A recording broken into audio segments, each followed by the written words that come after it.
John Stabler here for Lave Radio, checking out the first alpha release for Elite Dangerous. I'm going to do the first scenario for this first video. Thought I'd get something out there quick for those of you who don't have alpha access or are unable to play it at this time. So basically it's made up of 9 different combat scenarios, increasing in difficulty, unlocked sequentially. As you complete one, another one unlocks. I'll show you my graphics setup briefly because it's quite interesting. I got a 1080p screen, and even when I put the quality on high, I'm still getting pretty okay frame rates considering I've only got a GT 640 going on. So we're going to do the first combat scenario, waste disposal. Basically this is just a case of going around blowing up some canisters. Gives you a chance to get used to the ship controls and the weapons. We'll dive in there, but before we actually do the scenario I'll just quickly take you through the controls.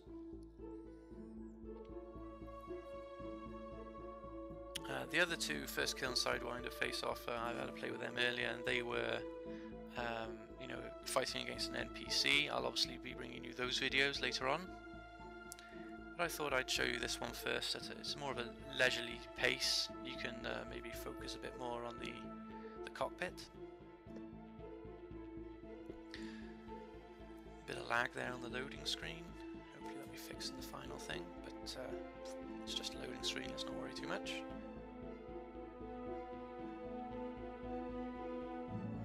So basic screen teaching you basic controls of your craft there. I haven't used engine boost before, but I'm sure I will get round to it. So, looking very pretty. Yeah, I'll just take you through these controls quickly. The good news is I got a Black Widow controller. When I went in, there was a great list of joysticks here to choose from, and so they're all pre-configured, ready for you.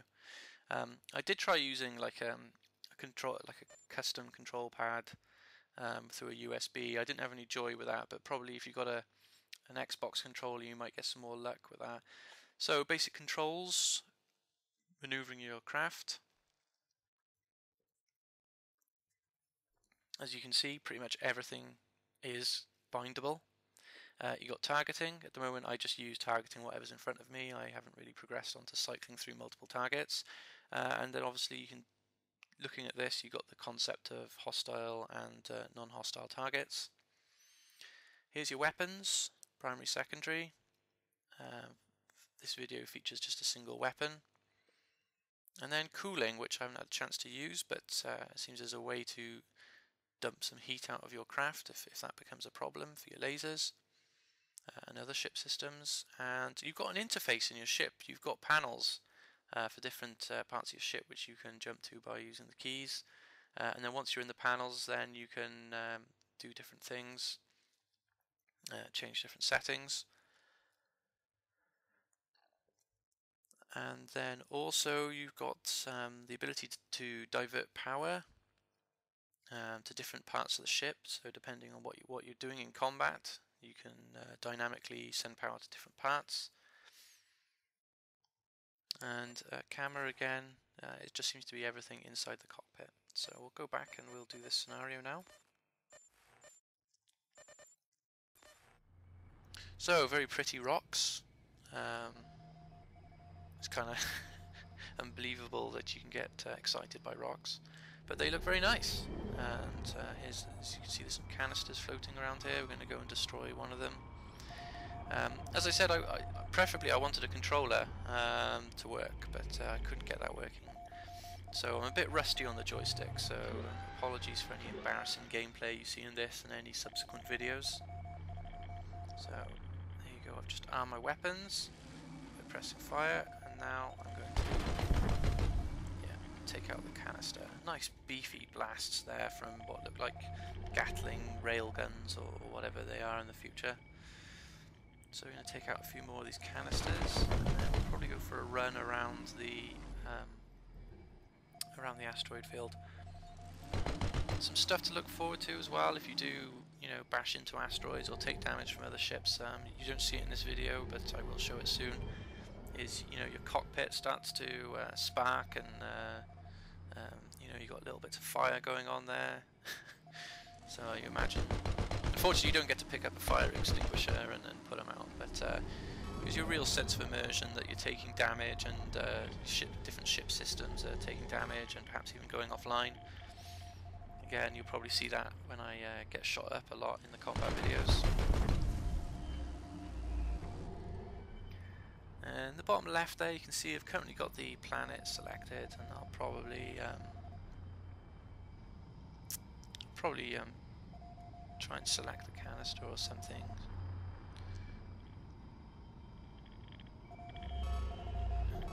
Yeah, that's the proximity alert. Obviously you'll get that whenever you're too close to an asteroid or too close to a canister, because it seems to be that pretty much anything can do a bit of damage to your hull if you hit it at speed. And then I think I'm just going to take a little jaunt across, put a bit of speed on, and then we'll shoot across the asteroid field and just have a look around basically. Oh look, something from a sneak peek from last week.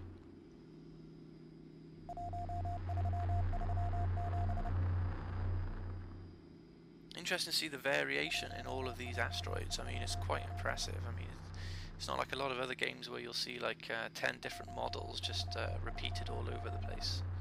So yeah, it's quite impressive. And nice bit of glare from the sun. Not quite up to J.J. Abrams in terms of lens flare, but you know, it's looking good. So this is me at max throttle now. Just thought I'd nip across the asteroid belt, have a look over here. I don't think I'll go all the way to the planet. I don't know if that's possible, but I think it'd take a bit too long in this video. But it just goes to show, you know, this distant asteroid belt isn't just you know, something that's put there for background. It is, you know, it is a pretty open world, even for a simple combat scenario.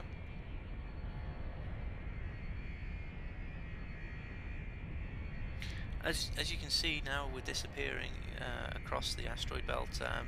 My two targets on the scanner are kind of jumping about a bit, and that seems to be the case with other ships as well in the combat scenarios, because you know, if they go quite to the edge of your sensor range, oh, there you go, they're gone, or they go behind an asteroid, then you'll find that you know, they're harder to pick out on the scanner.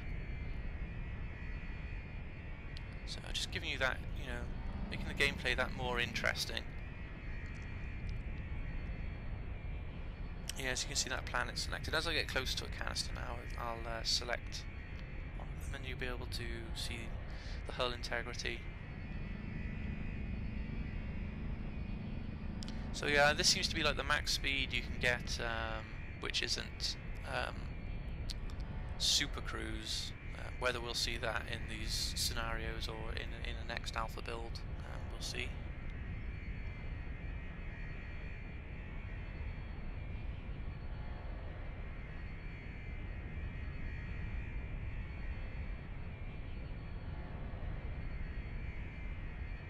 Still getting used to these controls. As I said, it's very twitchy gameplay. Especially during, you know, exciting combat. It's very easy to push too hard on a stick. So I recommend you you know, play around a bit, get used to it. Maybe adjust the sensitivity if it helps, if you're a bit heavy-handed, such as myself. Oh yeah, you can see I highlighted the nav beacon there. Appears as a nice little 3D model in the heads-up display. And I'll go towards this canister and select that. Canister, toxic waste. So we'll take that out, and that'll conclude the video for now. And as I said, I'll do some more videos this evening and do some more recordings, and hopefully get them out to you as soon as I can. There we go. Anyway, I'll catch you guys later. Enjoy.